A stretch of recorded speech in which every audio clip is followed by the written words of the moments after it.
the job, I'll do the job. Radical left press doesn't cover it. They're acting like nothing happened. The problem with what happened in Seattle is it spreads. And all of a sudden they'll say, let's do some other city. The press doesn't cover it. They're acting like nothing happened. The problem with what happened in Seattle is it spreads. And all of a sudden they'll say, let's do some other city. And let's do another one. They're acting like nothing happened. The problem with what happened in Seattle is it spreads. And all of a sudden they'll say, let's do some other city. And let's do another one. They're acting like nothing happened. The problem with what happened in Seattle is it spreads. And all of a sudden they'll say, let's do some other city. And let's do another one. Using this new tool, Ken Pinlock, chief of the California Department of Forestry and Fire Protection, showed us how fast the campfire spread. Computerized projections on this 3D map chart the course of the fire. Where did the fire start? Fire started in the community of Polga at about 6:30 in the morning on November 8th, and it was quickly accelerated by 40-mile-an-hour winds coming from the north. Look at this. The fire was growing at this time at a rate of 1 football field a second, so an acre a second. Football field a second. Yes. Within 2 hours, the fire is impacting the community of Paradise. It took 12 hours to essentially consume all of that. That was a record pace. How many? On it. My phone was laying on the several different areas that were in.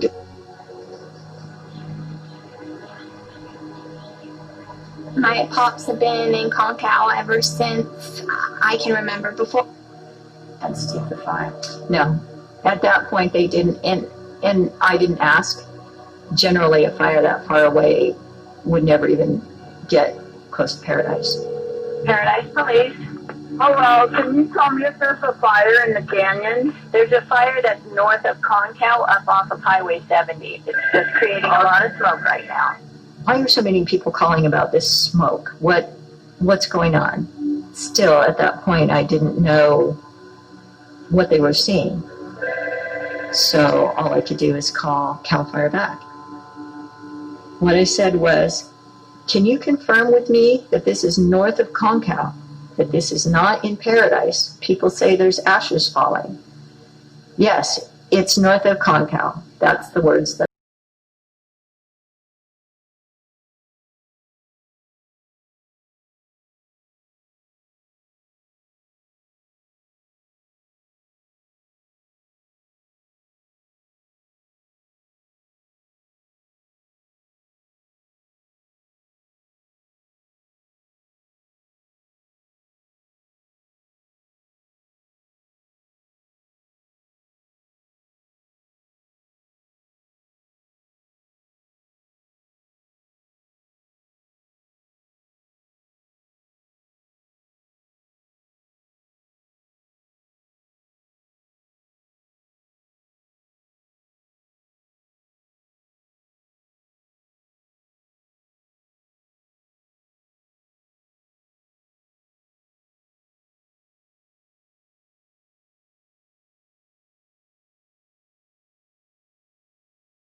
I don't think you do. I think your mind immediately turns to your training, your equipment, your resources, and making sure that you do everything that you can do. Because if you've got, on that night, 200 firefighters all there thinking the same thing, all trying to do as much as they can do, you're going to get the best possible outcome, you hope. I know you have a certain amount of time only that you're allowed to spend before you've been called off that shift, I suppose.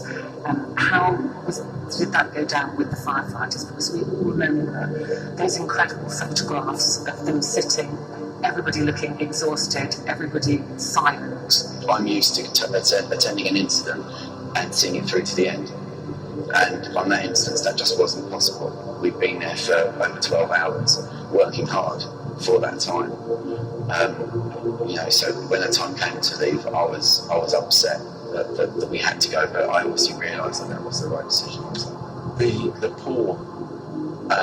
poetry's your thing, and you write it very well, you deliver it very well, and the film brings it to life.